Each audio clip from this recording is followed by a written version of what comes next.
Un élément important ? Delphine Jubilard est introuvable depuis le 16 décembre 2020.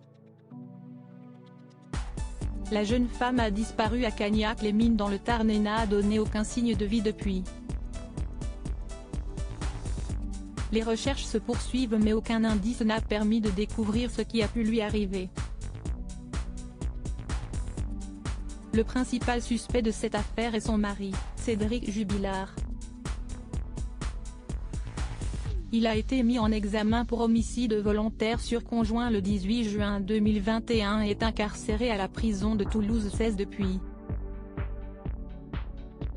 De nouvelles informations ont été dévoilées concernant la disparition de la jeune femme et notamment ses lunettes, qui étaient cassées. Lors d'un interrogatoire, Louis, le fils du couple, a évoqué une dispute entre ses parents. Les juges, elles, se demandent si la dispute n'explique pas pourquoi les enquêteurs ont retrouvé les lunettes de Delphine, qu'elle portait ce soir-là, désolidarisées avec une branche sous le canapé et le reste posé sur une table, peut-on d'abord lire.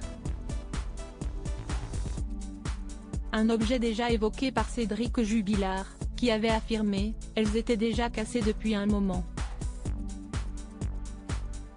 De son côté, Alexandre Martin, un des avocats du père de famille, a assuré que les différentes déclarations de Louis présentent des évolutions flagrantes et des contradictions entre elles.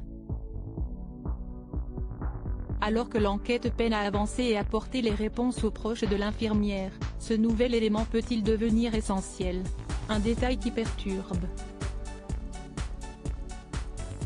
Depuis le début de l'enquête, il y a un élément qui n'a cessé de faire parler de lui. Il s'agit de la couette dans laquelle Delphine Jubilard dormait avant de disparaître mystérieusement.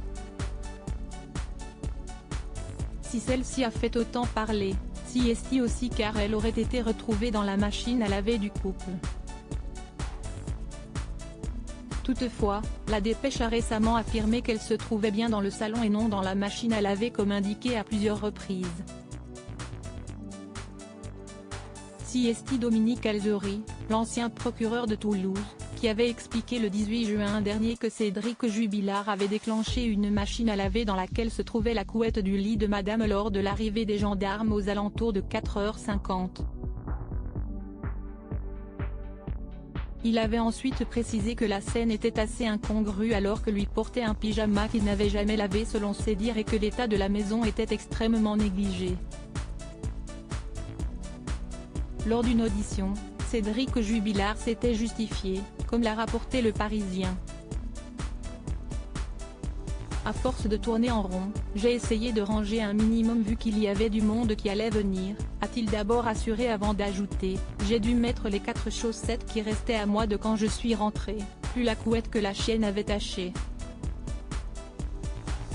Je pense que c'est à ce moment-là que j'ai mis la couette mais je ne suis plus sûr, a-t-il poursuivi.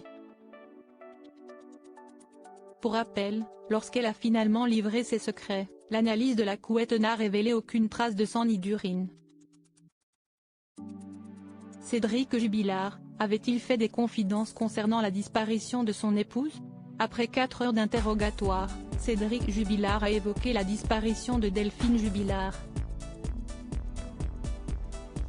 Je ne sais rien de ce qui lui est arrivé et justement, j'aimerais le savoir, a-t-il assuré, comme l'a rapporté Le Parisien.